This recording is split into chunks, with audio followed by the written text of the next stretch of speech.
Good afternoon, everyone. I'm Reven M. Dadis and my partner is Russel Talan. And yung napili naming topic na i-discuss is yung architecture design. So, next slide. So, yung architecture design, under siya ng lesson na software design and development. So, ano ba yung definition ng architecture design? The architecture of a system describes its major components, their relationship, structure, and how they interact with each other. Software architecture and design include several contributory factors, such as business strategy, quality attributes, human dynamics, design, and IT environment. So basically, yung dinidescribe lang nila ay yung kung ano-ano yung mga major components ng isang system at dinidescribe din nito yung mga relationship or structure kung paano ito ginawa at ano yung magiging pinaka-function ng system kapag ginamit siya ng client or user na gagamit ito. So, next slide.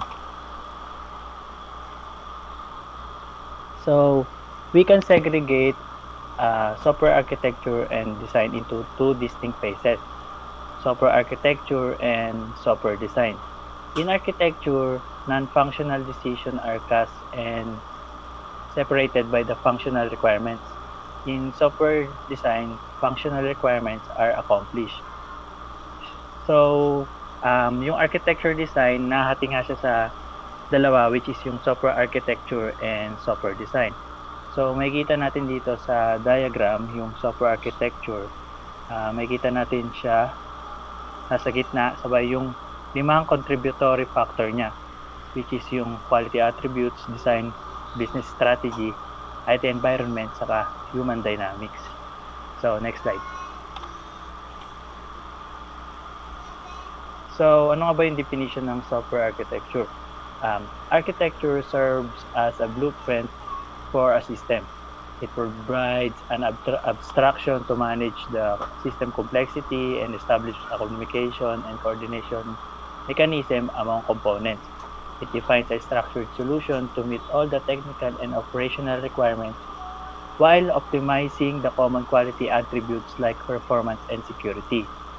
Further, it involves a set of significant decisions about the organization related to software development, and each of these decisions can have considerable impact on quality, maintainability, performance, and overall success of the final product. So, sa software architecture, nagre-refer ito sa mga fundamental structure ng isang software o system at yung mga discipline or step na pag-create ng isang structure or system, parang ano lang siya, isang structure nagko-compromise ito ng software elements at relation, bali connected yung properties ng both elements saka relation. So, next slide. So, next slide naman is yung software design. So, software design provides a design plan that describe the elements of a system, how they fit and work together to fulfill the requirements of the system. So, makikita natin yung diagram ng example ng isang software design. Makikita natin yung domain analysis, requirement analysis, risk analysis, detailed design, coding, integration, testing, and hardware architecture design. Connected siya sa software architecture design. So, bale, sa software architecture design, sa software design, pinapakita lang dito yung proseso ng paggawa o pag-transform ng developer sa system na magiging suitable sa requirements or hinahangad ng user na makakatulong sa programmer sa pagko-code ng software o saka sa implementation. So, next slide. So, ano ba yung goals of architecture? So, the primary goal of the architecture is to identify requirements that affects the structure of the application. A well-laid architecture reduces the business risk associated with building a technical solution and builds a bridge between business and technical requirements. Some of the other goals are as follow. Number one is expose the structure of the system but hide its implementation details. Next is realize all the use cases and scenario. Number 3 is try to address the requirements of the various stakeholders. Next is handle both functional and quality requirements. Next is reduce and the goals of the ownership and improve the organization market position. Next is improve the quality and functionality offered by the system. And next last is improve the external confidence in either the organization or system. Next slide. So what are the limitations of the software architect? So number one is lack of tools and standardized ways to represent architecture. Number two is lack of analysis methods to predict whether architecture will result in an implementation that meets the requirements. Lack of awareness of the importance of the architecture design to software development. Lack of understanding of the role of software architect and poor communication among stakeholders. And lastly, the lack of understanding of the design process, design experience, and evaluation design. So next slide. So next slide is the role of the software architect. So a software architect provides a solution that technical team can create and design for the entire application. Software architect should have expertise in the following area. Number one is yung sa design expertise. So dito dapat expert in software design including diverse method and approaches such as object-oriented design and event-driven design and etc. Next is yung sa domain expertise. Dapat dito expert on the system being developed and planned for software evolution. Then next is technology expertise is dapat expert on available technologies that help in the implementation of the system. And last is the methodological design is dapat expert on software development methodologies that may adapt during SDLC or software development lifecycle. So next slide. So for the slide number 9 and 10, naka-list dito yung mga quality attributes na common para sa mga software architecture. Meron diyang design qualities, then yung quality attribute niya is conceptual integrity, maintainability, reusability, then sa runtime qualities. Then next slide. Yan yung continuation niya. Meron dyan system qualities, user qualities, architecture quality, non-runtime quality, saka business quality attributes. So, yun, nakalist lang siya kung ano lang yung mga common quality attributes na meron dapat yung isang software architecture. So, next naman, para i-discuss yung continuation ng architecture design, si Russel Talan. Next slide.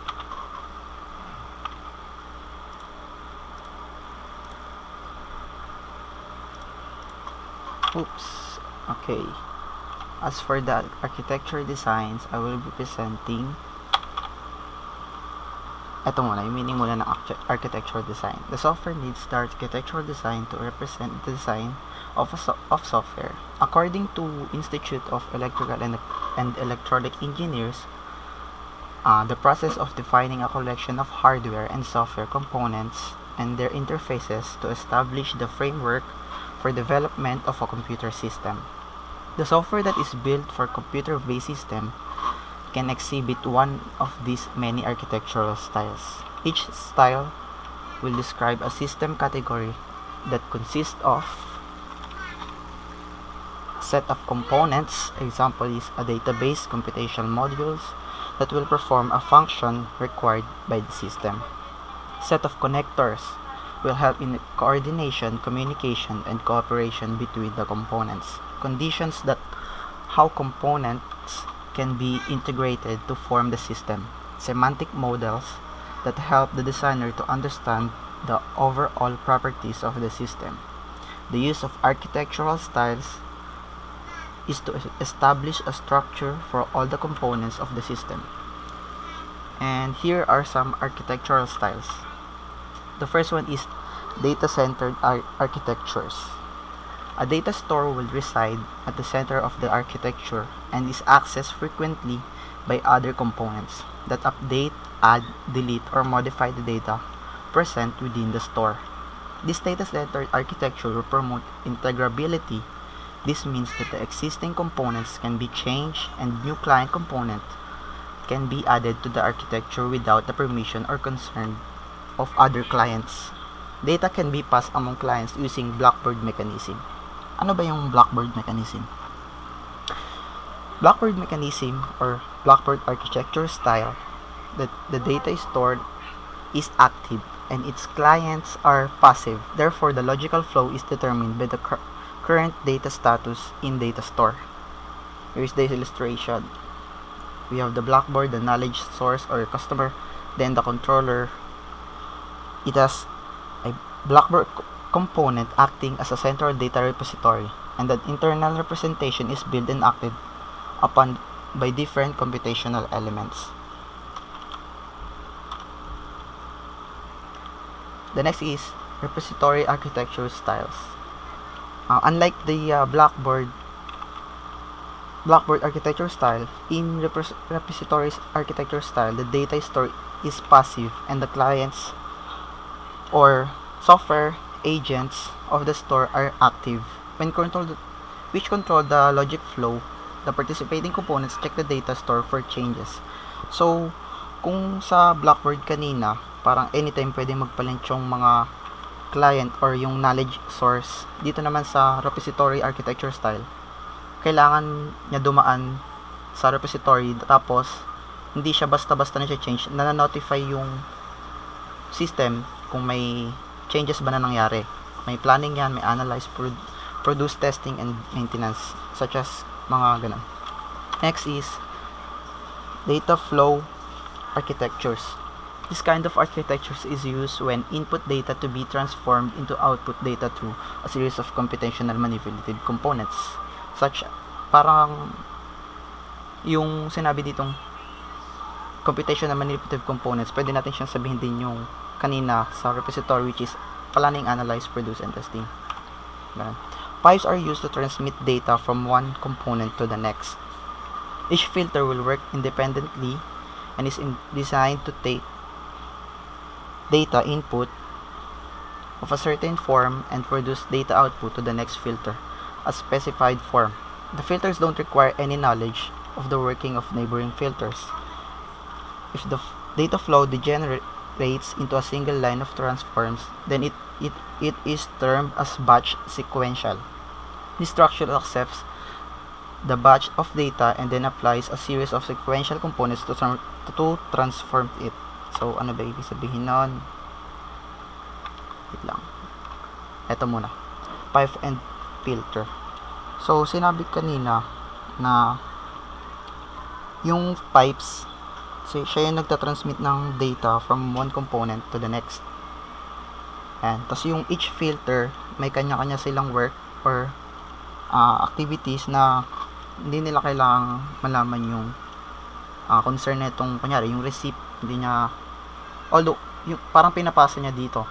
Yung nagsimula siya sa invoices, with issues invoices, tapos pwede siyang pumunta kay identify payments, parang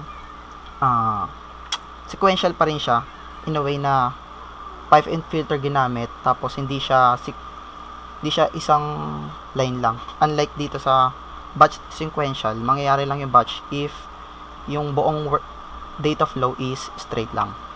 Ito, batch sequential compilation was regarded as a sequential process 1970. In batch sequential, separate programs are executed in order and data is passed as aggregate from one program to the next. It is classical data processing model. So, dito naman sa batch sequential, yung, kunyari, itong unang filter, magiging input siya sa next filter. Yung output niya magiging input sa next filter. Kaya siya tinawag na batch sequential kasi isang straight lang siyang line, tapos kailangan netong filter na to ipasa yung output niya in order maging input naman sa next filter. Next, call and return architectures is used to create a program that is easy to scale, modify, many substyles exists within this category. Two of them are explained below. Remote procedure called architecture. This component is used to present in a main program or subprogram architecture distributed among multiple computers on a network. Main program or subprogram architectures. The main program structure decomposes into a number of subprograms or function into a control hierarchy.